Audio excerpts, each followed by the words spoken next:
Hi everyone. So part 2 of my previous weekend in Boyne's home as per my brother request. So यो चाहिँ भोलिपल्टको part हो. So मलाई चाहिँ भुटान एकदमै मनपर्छ. मलाई केही खानेकुरा खान मन लाग्यो, क्रेभिङ भयो भने चाहिँ म बहिनीको घर गइ नै हाल्छु. एकदम हेल्दी प्लस उसले चाहिँ मेरो प्रिफरेन्स अनुसारको चाहिँ फुड बनाउँछ. यतिखेर दिउँसोको 12 बजेको छ. So we are eating food होइन. रातिको म्याच त्यतिखेर फुटबल चलिरहेको थियो नि त. रातिको म्याच हेरेर चाहिँ अलमोस्ट लेट भयो त्यो, उता 9-10 बजे थियो.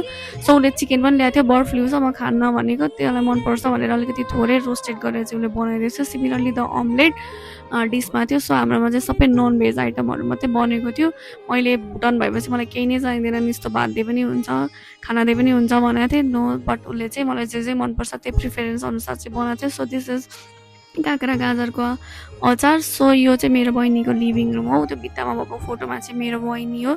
सो उनीहरूको लिभिङ रुममा अलमोस्ट किताबले चाहिँ भरिएको छ. उनीहरू अलमोस्ट किताबको किराहरू जस्तै मान्छे हो क्या, जतै हेऱ्यो किताबै किताब छ. आई लभ हर. म चाहिँ एकदमै अल्छी छु क्या, किताब पल्टाउनु पऱ्यो भने मलाई निन्द्रा लाग्छ. सो यहाँ हेर्नु न, जतै सेक्सनमा लिभिङ रुमभरि किताबै किताब छ उसको. सो यो चाहिँ सनस्क्रिन मैले उसलाई गिफ्ट दिएको, I order from USA. So yes पछाडि चाहिँ अलमोस्ट 1 बजेको थियो. सो आधा खाना लिएर चाहिँ म भुइँमा बसेर चाहिँ खान रेडी भएँ. मलाई डाइनिङमा भन्दा चाहिँ भुइँमा पलेटी मारेर सबै फ्यामिलीसँग बसेर खान चाहिँ एकदमै मनपर्छ. अझै खानेकुराहरू आउन बाँकी छ. सो त्यो चिकन पनि आइसक्यो. त्यस पछाडि यो चाहिँ मेरो डिस हो. त्यो भएको चिकन चाहिँ सबै मैले खान सकिनँ है. अलमोस्ट उसले चाहिँ मलाई सब खा भन्दै थिएँ, कसरी खाने, ओ माई गुडनेस. त्यस पछाडि चाहिँ म चाहिँ खान रेडी भएँ. भुटान भएपछि मलाई केही पनि चाहिँदैन. लास्टमा त्यो अम्लेट खान यति नै गाह्रो भइसकेको थियो. यस्तो आनन्दले चाहिँ मैले यो सबै डिसहरू चाहिँ इन्जोय गर्दै खाएँ. कज हस्टेलमा यस्तो मिठो खानेकुराहरू पाउँदैन. त्यस पछाडि ऊ चाहिँ मेरो छिमेकी बहिनी हो र मेरो बहिनी ज्वाइँ चाहिँ बाहिर काममा जानुभएको थियो. सो हामी 3जना बसेर चाहिँ विथ दिस क्युट पापड चाहिँ खानेकुरा खायौँ. त्यस पछाडि चाहिँ मैले बिदा मागेर चाहिँ आफ्नो हस्टेलतिर लागेँ. यो चाहिँ मैले अस्ति भिडियोमा देखाएको पान पसल हो, द भाइरल पान पसल इन कौसलटार.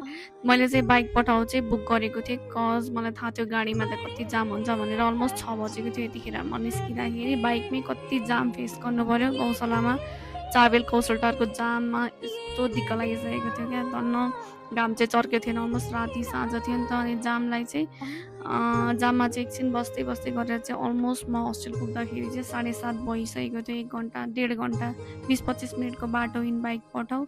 के गर्ने, यस्तै छ काठमाडौँको ताल, ट्राफिक जाम.